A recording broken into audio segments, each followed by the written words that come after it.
This show's inspiration is very obvious from the start. It's inspired by I Have No Mouth and I Must Scream, a book turned game turned comic turned audiobook turned radio drama. I've read the story and listened to the audiobook. It's a fantastic book, and I will be discussing overlapping themes later on. But the gist of it is, 5 people are trapped in a world a supercomputer called Am made. And the plot of the digital circus is, 6 people are trapped in a world a supercomputer called Kane made. I'll be discussing how I think this show could have had a better ending using Harlan Ellison's story as a reference. When you know the story of I Have No Mouth and I Must Scream, the connections become obvious to you. I'll start with Jax, who I think is inspired by the main character, Ted. Ted can be very different across the forms of media, but I'll go with how he is in the book. In the book, Ted is our narrator, so we get things from his perspective. He tells us he is the youngest of the group, and we immediately learn he's quick to jealousy and believes everyone else is out to get him, so to speak. Ted isn't of sound mind, and he isn't a reliable person. He's pretty much always lashing out against other characters, but I would say his anger is usually targeted towards Ellen. Jax is also the youngest of the group, well, she's the same age as Zubul, but just go with it, and is quick to jealousy. I'm actually gonna be on a team with Zubul. What? No, you're not. We've been together for every team adventure in the past. Guess times are changing, bunny boy. She believes everyone is out to get her. Jax is also unreliable and mentally unstable, lashing out at others every chance she gets. Jax's anger is usually targeted towards Gangle. Kane is very obviously inspired by Am. Most people only realize this in episode 8, which is odd to me. Even before episode 8, the members have told him they don't like their adventures and experiences in the circus, and it's seen he's been ignoring their suggestions for things that they would like to do. He, by all accounts, was just doing what he found fun, even if he tried to hide that under the guise of saying he thought he was doing what they wanted. He wasn't. They were open and communicative with what they wanted, and he didn't take that into account very often. Am never takes others' feelings into account, and when he does, it's to torture them, as we see in episode 8 with Kane doing the same thing. I could go on and on about the similarities. I really think Kane is heavily inspired by Am. But one thing I'll leave you with is I think I figured out the reason why Kane is seen so frequently next to bees. This could be totally wrong, but right before one of Am's iconic speeches, he talks to Ted about bees. Look. They say that bumblebees shouldn't be able to fly, the scientists. But there it is, collecting pollen. How miraculous that it came to be. The rest of these connections are kind of shaky, okay, so bear with me. In my eyes, Kinger is a combination of Gorster and Nimdok. In the game, Gorster is a man who blames himself for his wife going insane and needing to be put into an asylum. While Gorster wasn't the best towards his wife, you learn that it was ultimately her mother that drove her to insanity. Nimdok is revealed to be a Nazi scientist who developed the technology Am has used to torture them for 109 years.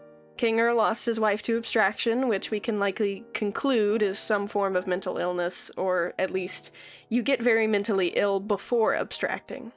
Kinger was also a computer scientist who helped develop Kane, aka the thing that tortures them.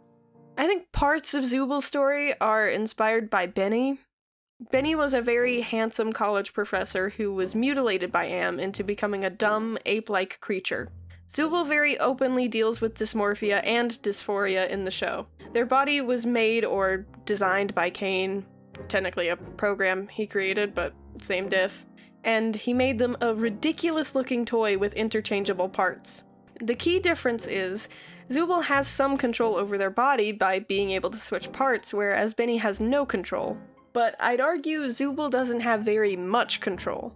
They can't change their body in any meaningful way like how they wish they could. Benny is also described as being gay, in the book at least, but they couldn't have that in the game because it was the 90s! And Zubul is very obviously queer, what with their gender identity and relationship with Gangle. Another similarity is that Benny has a very close relationship to Ellen, one that Ted gets jealous of pretty much immediately. So, with that said, Ellen. Ellen is a very complex character, and I think it could be argued there are similarities between her and pretty much every lady in the circus. But since I just mentioned her, I'll start with Gangle. Both she and Ellen are very emotional and total nervous wrecks. They both serve as the punching bags for the main characters, Jax and Ted respectively. They have a very close relationship with the people in their worlds who have been forced to be something they're not. I think Ellen is also similar to Ragatha. She cares about the others very much and wants to help them as much as she can, even when that comes at sacrificing her own comfort or happiness. To put it bluntly, they're both kind of pushovers. I think Ragatha has a very similar personality to Ellen, and they've both dealt with abuse in their lives. I think Pomni is the least like Ellen. Ellen is still very frightened by her environment, and Pomni very quickly gets over the horrors of hers. Their only similarities is that they both really want to make those around them happy and want to hope for better circumstances. Before I discuss these next few parts, just know that I'm aware this series isn't supposed to be a carbon copy of Ellison's story. I do think, though, that there's a high standard you have to meet when one of your inspirations comes from one of the most critically acclaimed short stories of all time. There's things you can learn from it, what was good about it, what was bad, and make your own piece of art that is at a better, if not even higher standard than the original. So, with that said, I'll discuss what I think it got right. The characters. They're all interesting and have their own distinct personalities. You want to know more about every character in the circus, even the ones that have abstracted and are no longer present. In a story like this, the primary focus will be the characters and the things they go through. I think Kane is a really good antagonist, though it's interesting that people don't see him as one simply because he seems naive. While he doesn't have access to the internet, he was still fed lots of data as he's a combination of two different AIs. He and Kinger are the only ones who know everything about the circus. Kane is very intelligent, even if he doesn't present that way. I think it's impressive that his charade has even fooled a lot of the fandom into thinking he's some innocent, bumbling idiot. Most of their adventures are pretty fun, and when they aren't on an adventure, they're usually having a very serious discussion about the circumstances of their general situation. Sometimes they fight, sometimes they help each other. While some of these situations might make you wince from cringiness. You are my playthings, Oh my and God, I get bro. joy. Hell no, man. What the fuck, man? Some of them are genuinely nice moments, and I think it makes sense to me that some of them might come across as cringy or awkward. Most of the cast are early to mid-20-somethings who are mentally ill and arrived in the mid to late 2010s. We're very lucky Gangle never said, "I'm a potato."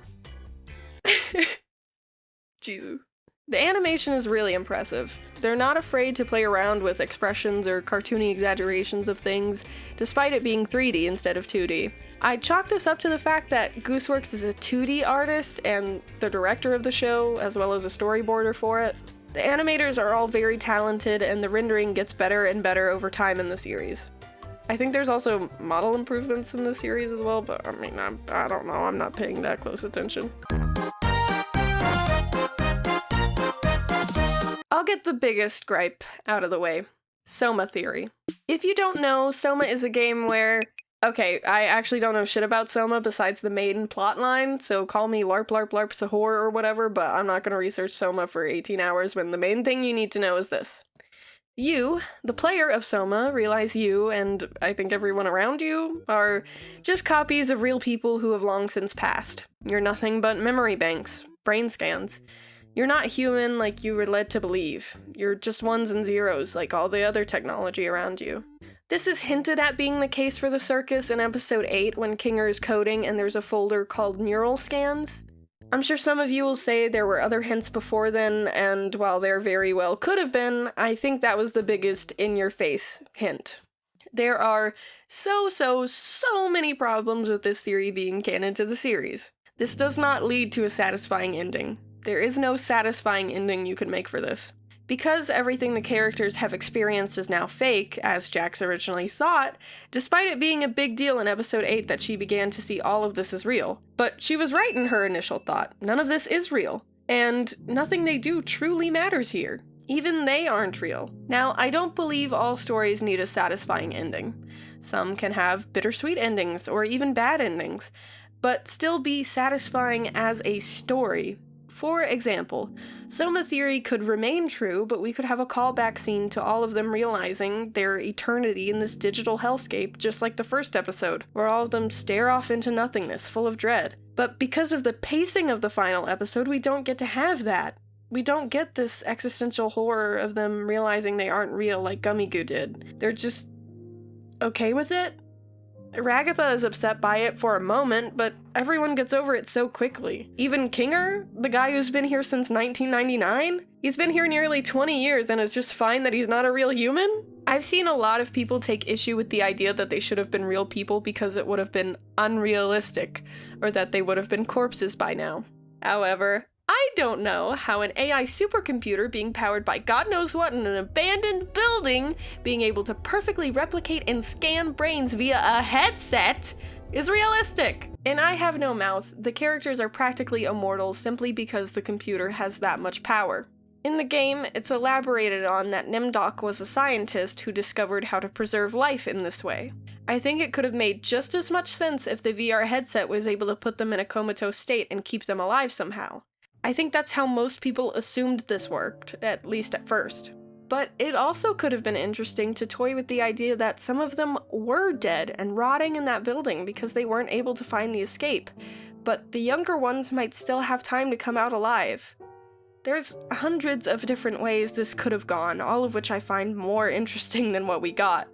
In I Have No Mouth and I Must Scream, the ending is somewhat bittersweet. Our main character, Ted, who has been nothing but a selfish, paranoid prick, sacrifices himself so that everyone else can escape the torment of Am. I truly believed we'd have some self-sacrificial scene of Jax with all her parallels to Ted, where she gives up her life so the others can go out and live on their own. After Ted sacrifices himself, he's stuck in Am forever, tortured for all eternity. He's pretty much unable to speak, he can hardly move. All he's really capable of is thinking and suffering. There was so much potential for this series, and there's so many unanswered questions. Did they all go into this abandoned building and get scanned by the same headset? Why did they go there? How do the scans work? What even truly is abstraction? Why can't it be cured? Why do people abstract? How come Kane wasn't actually deleted? Where the hell is Bubble? How is this computer still running after 20 plus years in an abandoned building? What did Gangle recover from? Did Jax actually kill her mom? Why is everyone okay with everything? Seriously, why are you all okay with this? You just found out none of you are real people and now you put all your loved ones in a fucking aquarium. What? Why? What? What? What? What the fuck is wrong with you all? This show had a great idea, but fell totally flat in the final episode. The ideal digital circus, in my head, would have no Soma theory and would likely end in Jax sacrificing herself for the others to escape. But really, any character making a sacrifice like that would be interesting. The ending to I Have No Mouth story was satisfying because not only did we see a huge character arc for Ted, but also this character who we were made to hate through the entire story suffered a horrible fate. Even though he made a big sacrifice, even though he did the right thing, he was punished for it. But it doesn't feel that bad.